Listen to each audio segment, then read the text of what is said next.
Welcome to MOOC Interactomics course. In today's lecture, we will continue our discussion about applications of protein microarrays. In our previous lectures, we have discussed many examples of use of protein microarrays in the area of biomarker discovery. Today, we will discuss the use of protein microarrays for protein-protein interaction studies.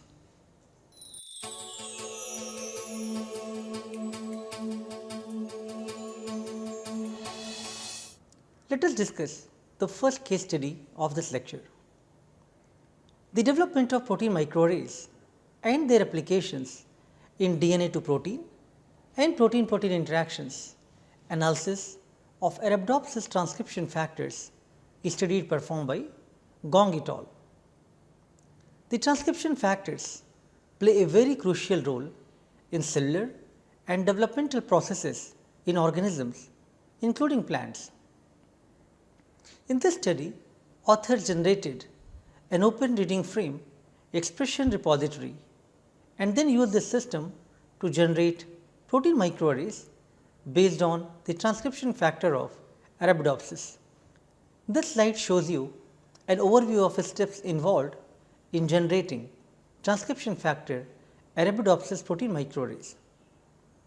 From Arabidopsis, the author generated ORF repository of transcription factors, and these clones were transformed to the various types of recombinant vectors, which were further used to purify the proteins. Once the proteins are purified, they were printed on the chip surface and used for different applications, including protein-protein and protein-DNA interactions. This slide shows you the Arabidopsis transcription factor protein microarrays. The left side is used as quality control check to show that all the proteins are expressing well on the chip surface. Authors used anti-His antibody because all of these clones contain His tag, and the right side shows the Western blot image because authors wanted to first quality control each of the clones expressing the proteins. In this study, authors first defined the study for the detection of protein-protein and protein-DNA interaction.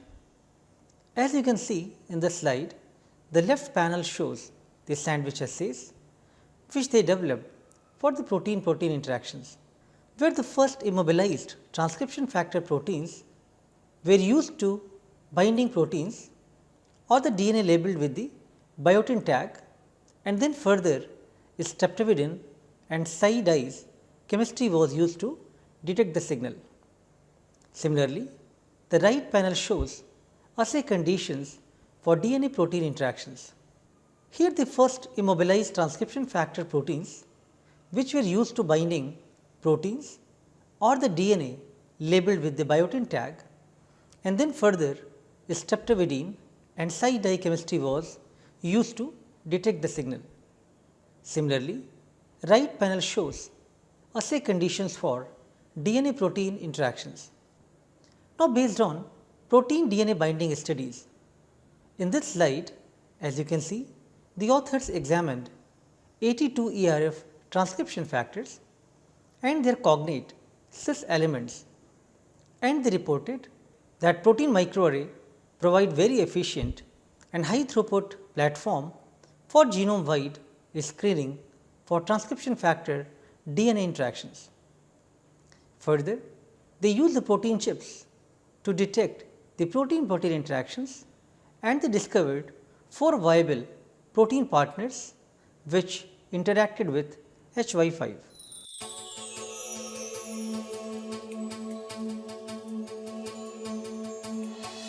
Let us now discuss the case study 2.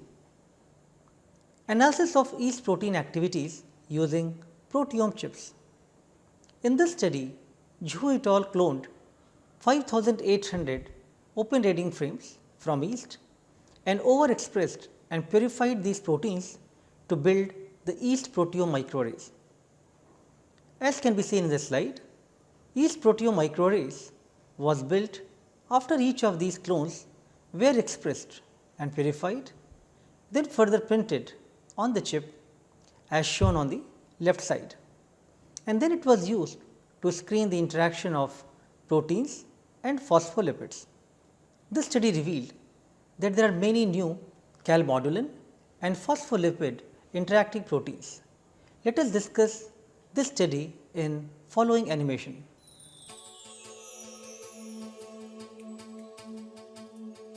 The study was performed by Zhou et al. Global analysis of protein activities using proteome chips.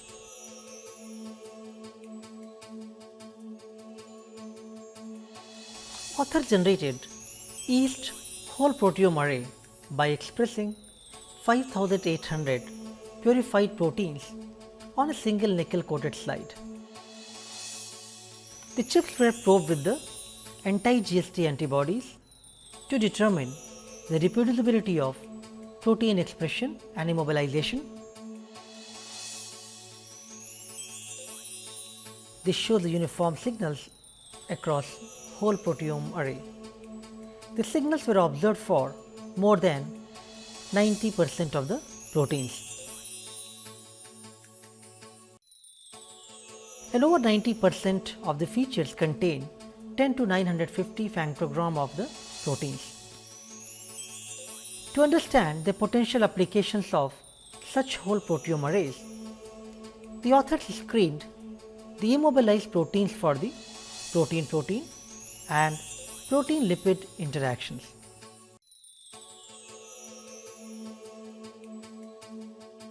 They used biotinylated calmodulin in presence of calcium and phosphoinositide liposomes respectively. The detection was carried out by using Cy3 labeled streptavidin. Arrays were washed, dried and then scanned by using microarray scanner. So, 6 of the known calmodulin targets and 33 potential partners were identified, with 14 of these proteins possessed a consensus sequence. The phosphoinositide liposomes were able to identify 150 potential targets, of which 45 were found to be membrane associated, predicted to have membrane spanning regions. So, this study testified the tremendous potential of using whole proteome array for the identification of new potential targets. After discussing two broad categories of application based on protein interactions, let us briefly look at some other applications which researchers have used on protein microarrays.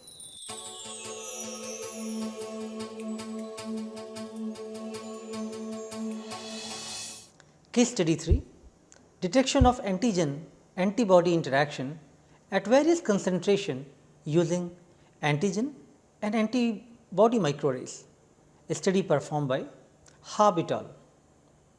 In this study, authors used protein microarrays to measure the abundance of many specific proteins in complex solutions. The protein microarrays can provide a practical mean to characterize pattern of variations, as you can see in this slide, and then hundreds and thousands of proteins can be probed on these type of platforms. Let me show you the detail of this study in following animation. In this study, Haab et al. Used protein microarrays for high parallel detection and quantitation of specific proteins and antibodies in complex solutions. Authors printed 6 arrays of 114 different antibodies onto poly-L-lysine coated glass slides by using a robotic microarray.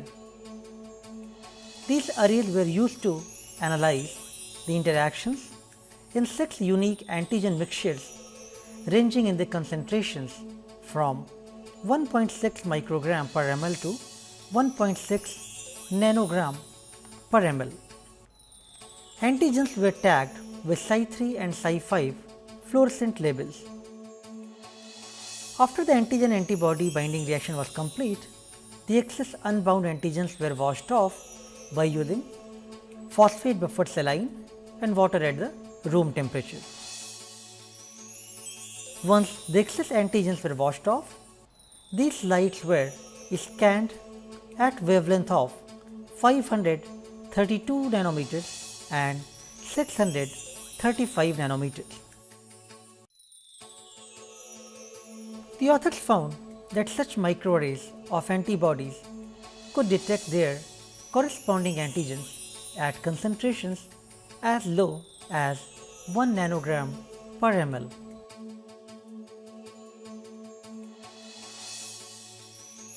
In a complementary experiment, the authors generated 6 antigen arrays having 116 different antigens, which they probed with the Psi3 or Psi5 labeled antibodies of varying concentrations. The antigen-antibody reaction was allowed to go to completion, and excess unbound antibody was washed away by using PBS and water at the room temperature.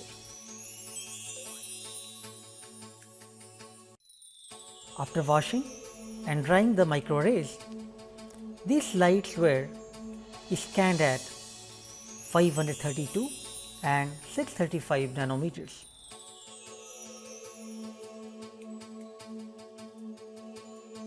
It was found that these antigen arrays allowed detection and quantitation of antibodies down to absolute concentrations of 100 picogram per ml. These detection limits can further be improved by using high affinity and purity antibodies. Thereby, it demonstrated great promise for the high throughput and sensitive clinical applications.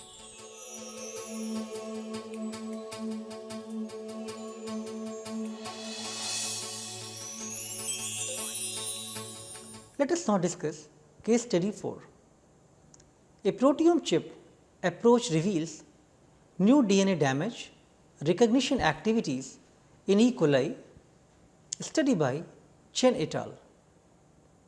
In this study, first of all, authors generated E. coli chip, and to do that, they purified over 4,200 proteins from E. coli K12 strain and then developed assays for identification of protein interactions which are involved in the recognition of potential base damage in DNA. So, this slide shows you the overview that how many different types of mutated protein or protein activity can be identified by using this type of protein microarray platform. First of all, to give you an overview of the high throughput approaches involved and various steps which researchers have performed to generate the protein content. Here I demonstrate that how different type of proteins can be made in high throughput platform. This is E. coli proteome chip manufactured, and to do that authors have used 96 well plate format for high throughput E. coli protein expression and purification. But high throughput approaches require high quality control, and this is why quality and quantity of the purified proteins were determined by the Kumasi staining and the Western blot by using anti-His antibody as shown in this slide. Further, authors used the anti-His monoclonal antibody followed by Psi5 labeled secondary antibody to show that quality of the chip is good to perform further assays. In this study, by using a group of DNA probes as shown in the slide here, each containing a mismatched base pair, authors found a small number of proteins that could recognize each type of probe with high affinity and specificity. Authors evaluated two types of proteins, one YBCZ which is shown in the slide and YBCN which is shown in the following slide.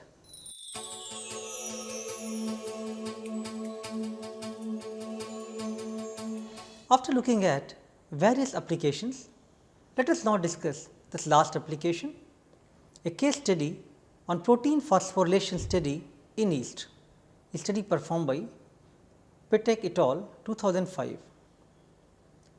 In this study, authors cloned more than 5,800 ORFs of yeast, overexpressed and purified these contents to build the protein microarrays for yeast chip. The slide here shows you an overview of processes involved in identification of kinase substrates using protein chip. As author defined, overall scheme to identify the kinase substrates.